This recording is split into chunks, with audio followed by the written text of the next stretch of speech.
Today, we have another episode of Meet the Team, and I'm super excited to introduce a team member from our admissions team here at Musical U, Mark Hanna. We're going to be diving into a bit about his musical backstory, his role on the team, and his tips on improving your own musicality. Here we go.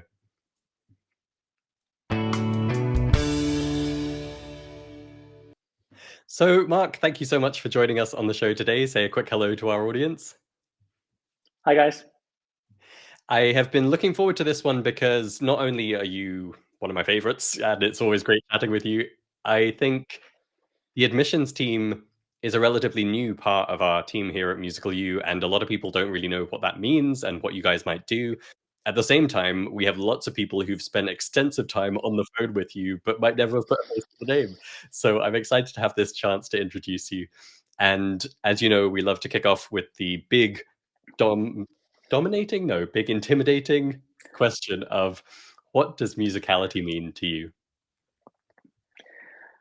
Thanks, Christopher. This is always a head scratcher for me because I find that when I try to articulate what I feel about musicality or the word musicality, I overthink it and it kind of becomes something too convoluted. And maybe I even lose the original meaning of the word. So when I try to detach myself from what it actually means, I always circle back to something that stems from within, something that comes from inside and is governed, or at least accompanied by some kind of emotion. It can be happiness or joy. It could be pain. It could be love or even anger. And musicality also sometimes it's easier to think of something it's not, like it's not mechanical or robotic. It's flows. It's natural. That's some. Those are some of the associations I get from musicality, and because it's something that stems from the inside, I also associate it with something that needs to be uncovered rather than something that's been gifted to certain individuals. Because it comes from the inside, it's innate. Awesome. I love that. And has that always been your perspective? Or tell us a little bit about how you've related to that word over the years, where you've come from as a musician. Yeah, it ties a little bit into how I got started with music. I just remember growing up. I didn't grow up in a musical family, so to speak. Nobody's played music or even did a lot of singing. So I always just assumed that people who played instruments. I remember seeing them in school when I was maybe 8 to 10 years old, and I would just assume certain people were meant to play those things: the guitars, the basses, and the recorder that we all play was just to keep us engaged and maybe annoy some people, especially the adults that were in charge of the class. So yeah, I'm it sure I has don't certainly know what you changed. mean, Mark. Recorder is an annoying instrument. You've No, just no, but the way offended a we whole used lot it. of professional recorder players in our audience. Yeah, unfortunately, we didn't use them that well, and we weren't really instructed. And it was that soprano recorder that, if you play it well, it sounds beautiful. But when you're just handing it out to a bunch of kids and let them free roam, the results are thereafter. That's fair. That's definitely fair. I think I've done an episode or two in the past about why piano and guitar are not good starter instruments for kids. And you're right. Like giving a kid a recorder, it's so hard just to make one note sound good. And got one of my kids a tin whistle and found the same thing too. I thought it would be nice and easy for her, but even just like covering up the holes properly with your finger. Anyway, that's a conversation for another day. But fair enough. Fair enough. You have clarified. We have unoffended the recorder crowd. Continue. Yeah. In fact, later in life, I got a recorder again and was able to produce very beautiful sounds. So it's definitely not the instrument. It was definitely on us, and maybe yeah, but it was approach at that time. So yeah, certainly my approach to the word musicality has changed during the years because I just assumed it was reserved for certain individuals in the past. But at the same time, you persisted with music and you went on to play mostly guitar. Am I right? Yeah, so here's where it gets really interesting. I'd had no idea that I would ever pick up an instrument. I think I was 17, and just by pure chance, a friend of the family asked me if I had ever considered playing guitar because he was thinking about picking it up along with his daughter, a classmate of mine. So I said, why not? And I remembered I had this beaten up electric guitar that my brother had given me, and it was missing one string, and I went to replace that one string, and instead of replacing all the strings as I should have, And I took that beat up electric guitar with me, and we started playing, the most simple chords and small riffs. And I had friends that could show me a riff or a song here and there, but it was, yeah, that was the beginning. And yeah, that really captured me and made me really focus on this new world of guitar. I even convinced my dad to get me a acoustic guitar that could stay in tune and I could start really working on. And from there I was just smitten with the idea of especially guitar, and that became a gateway into musicality. So kind of a sheer chance for me. That's awesome. And tell us how your music interests have developed over the years or what you're up to these days.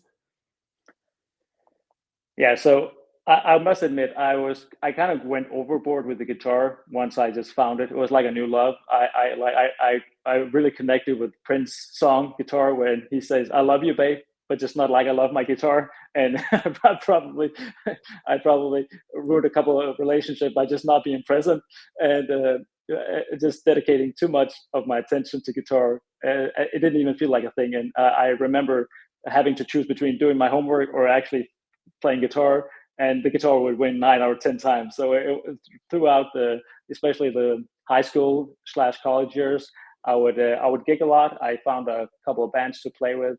One of them being a trio where we would go out and play gigs almost every week, sometimes every second week, in local clubs and bars.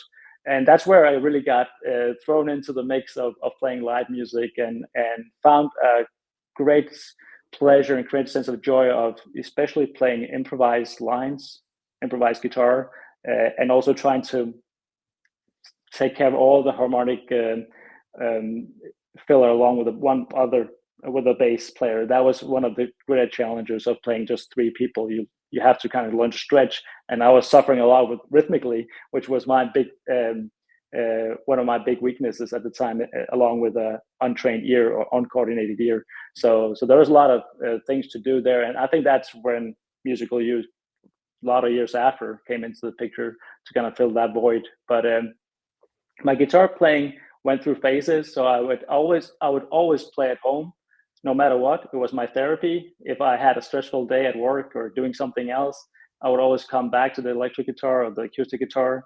Sometimes improvise, sometimes something, or come up with song ideas. I would write songs, write lyrics, but I would never sing them because I shied away from singing.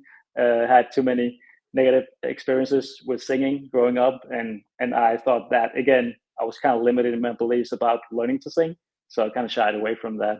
But I would just love writing music and playing guitar, and actually wanted to sing it, but I often had other people sing the songs I wrote. Awesome. Yeah. And I had the pleasure of watching a video of you performing one of your songs recently, a very inspiring track about a seagull. So I have enjoyed the fruits of that labor. And you mentioned there discovering musical you. I'm trying to remember because, as you know, we kind of have two strands to what we do, the musicality side and the super learning side, and we do weave them together very much. But typically, someone comes to us for one or for the other. I was trying to remember which of them you came to us for originally, because you dived into both. But can you remember? Yeah, it's actually interesting. I first caught wind of musical you because there was something talking a little bit about the active listening part, which was kind of my gateway along with the foundations, which turned out to be living music because I went for the whole package. And that's the real first experience. It was actually, instead of doing the sensible thing and going to the spring season, I ended up going to winter season because it was about to start a live one.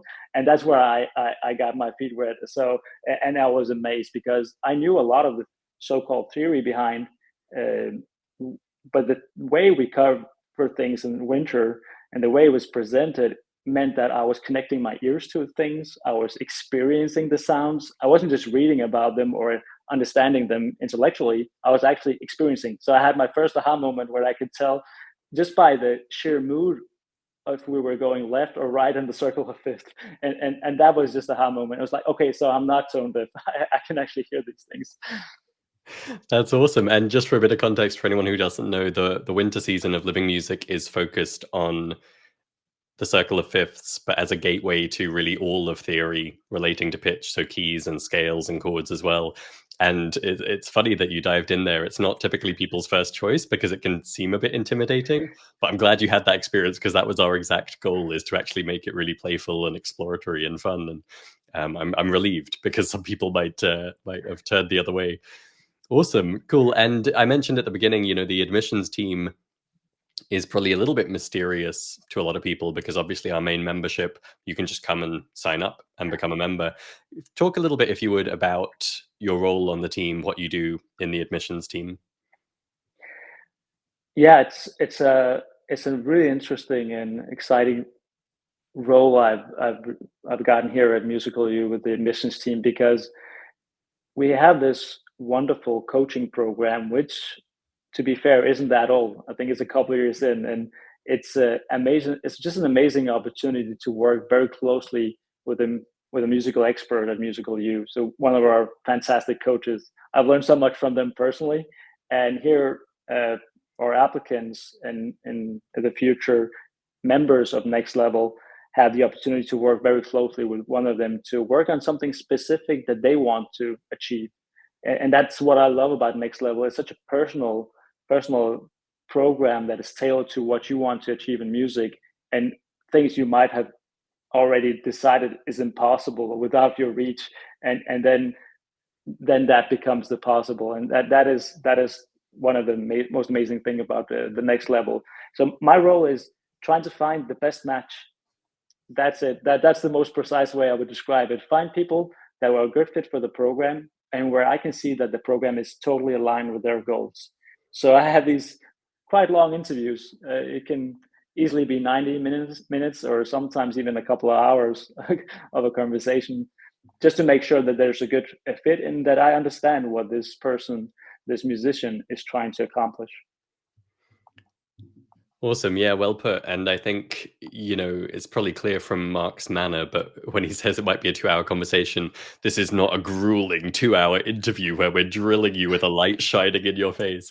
It can run that long just because there is so much to talk about. And in those conversations, and I've done some of them myself as part of that admissions process. And it's really just such a fun opportunity to go deep with someone on their musical background and what they're up to and like their deepest dreams in music, and then talk a little bit about the program and whether it would be a fit and figure out together, like, is this the right opportunity. And you and Nick together do such a great job of that. I think our coaches are regularly praising you both for just finding these incredible people and really making sure that the people coming into Next Level are set up for total success in the program. And you also have the opportunity sometimes to talk to new members coming in, right? Yeah. So a while ago, I think you really saw you, Christopher, you saw the need for new members to kind of hit the ground running when they got into our regular memberships, and just to try to help them focus on what will give them the best bang for their buck. Like how will they progress as quickly as possible without feeling overwhelmed by the riches that they're embarking in. There are so many options, and we don't want people to get lost in that program, or should I do this, and then they hop from one thing to the other and they don't really get the full benefit of either. So having this conversation with new members on what to focus on, but also to identify if there was something else we could offer them. Sometimes just pointing them to a specific masterclass in our masterclass section is just what they need to overcome something very specific. And some have even considered doing something else, like taking a program where they can get a little more support. But the main focus is just having that personal welcoming touch and help them get the most out of the program they're in. And those conversations are equally fascinating, even if they're on the shorter side.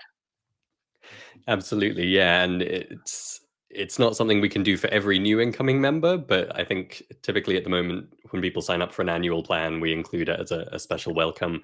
And I think it just, as you say, we always try and make the site as easy to use and DIY as possible, but to get to talk to a human being for 20 or 30 minutes and really get that personalized guidance, clearly, like with the raving feedback we get about those calls shows how much of an impact it has for people. And yeah, from my part, I just, you said I had the idea. I think it was just I saw how good you and Nick were at connecting with people and guiding them, and I was like, I kind of want to give this to everyone, and we can't quite do that, but I'm excited. I'm really pleased we found a way to slot that in and get more people that kind of assistance. So, what would be your favorite thing to do in your role at Musical You? It's such a hard question to answer because I think it's the interaction with our clients, especially people that apply for next level, where I have really a better chance to get to know them. I think one of my favorite moments is when they realize that you don't need permission to become a musician or somebody who uses musicality. It's a choice that you make. It's not something that is governed or controlled by any external source or power. You can choose to become a musical person or uncover that innate ability. And when that dawns on people, the amount of joy, the amount of confidence that they exhibit after making that realization, it just makes my roles that more enjoyable because I can see that these limiting beliefs that I've held myself and about others are starting to dissipate, and they just allow themselves to to to feel that joy that comes from and that freedom that comes with becoming more musical. So that would be one big thing. Awesome. Yeah, it's funny how quickly things get deep for some people at Musical U, and particularly in the context of Next Level. But we all care about music so much, and our dreams matter so much to us, even if we're not ready to acknowledge that yet. That, as you say, when people have that shift to starting to really allow themselves to believe and allow themselves to step into that greater opportunity, it's incredible to see it. Like, it's genuinely life changing for them. And you are someone who's had the chance. I should have found the number beforehand, but you've probably spoken to 100, 200, probably 200 plus people at this point in your role in the admissions team and those welcome calls, as well as having been a member of Musical U yourself. And so I'm curious to know, what would be something strange or unusual or a little bit left field that you found is really impactful for people in developing their musicality and helping them along that musical journey? If you could offer one tip or technique or some suggestion. This is probably one of the hardest questions to answer because obviously everything inside Musical U is like we have a bounty of tips that will help, including the super learning techniques. And every time we have a masterclass that shows a little tip that we can provide, like taking short breaks when you're practicing. But I think it has to be, for me, still really doing making use of audiation, making use of something that you don't necessarily think will work, like kind of visualizing yourself playing. And I know it because when people try it, our members try it, or when I do it, it just makes everything more accessible. And also I find that I tend one of the main issues that a lot of music learners mention to me on these calls is I try to learn these things, and before I learn them and try to learn something else, I forget this first one, or I can't seem to memorize. I have a bad memory. I'm probably getting too old for this. And it's often just the way they learn things. Oftentimes we're caught in this mass repetition cycles where we're just practicing things over and over again. It's not really conducive to memorizing things. That's not how the brain works. So I can just mention, just as an example, I had to learn 10 songs in the autumn over a span of 2 weeks, joining a new band. And to not play the uh, riff A and song B, but kind of keep things separated in my mind, visualizing myself playing this in my head over and over again, along with actually doing the practical application of our super learning techniques that we find on the page, allowed me to learn these and never had to bring any sheet music, any chord diagrams, just bring my guitar, show up, and know the songs like they were my own. That's where we want to get to. And then you can also start experimenting and changing things up. Fantastic. Really great tips there. And I love that you connected audiation with both the memorizing and the singing. I think, the when we were writing the audiation chapter for the musicality book, I was really keen to spell out those two things in particular because, one of those really common breakthroughs for people in the membership is when they're working on learning to sing, just the simple idea of, you play a note you're going to try and replicate. And then before you go to sing it, just take a second, hear it in your head, imagine yourself singing it, and now sing it. And it's just like almost immediate effect every time, fixing the intonation. And as you say, memorization, that mental play and that mental practice is just phenomenal. So thank you. Really awesome tips people can take away and try in their own music making. Mark, thank you so much for joining us on this show today. I know it's just a quick mini interview, but it gives people a glimpse. And as I said, especially for those who've talked to you at length, I'm sure they're excited to hear more about your own musical background and story. And for anyone in our wider audience to get that sense of what the admissions team are up to and what they're doing and what it might mean to book a call with Mark or with Nick. So thank you so much. Any parting words of wisdom for our audience today? No, just that if you're considering applying for next level and you're worried that we expect something from you, I'll just say that I can't count the number of emails I've had from persons that looked into it and it didn't turn out to be a fit, but they just wanted to send me a message saying that they really got a lot out of that interview, the clarity that they got. So it's never a waste of time. We always make sure that you get something from it, and in a way it inspires you to keep on going and it will help your motivation. But it's always just a pleasure for me. It's the highlight of my day is connecting with people all over the world who has this common interest. 100%. Yeah. And we get a lot of those comments about both you and Nick on the admissions team. Just, I don't think people would realize that even though it is a next level admissions call and it's part of the application process, whether they go for it or not, whether it turns out to be a fit or not, the chance to speak to an expert like yourself who's talked to so many people and really unpack your musical life and your journey and where you're trying to get to, it is invaluable, I think. And that's part of why I wanted to take a little bit of it and put it in that welcome call for new incoming members. Thank you so much, Mark. Awesome. I'm going to be back tomorrow with our next episode. We have a fantastic Coach's Corner episode to wrap up the week. That's it for this one. Cheers and go make some music.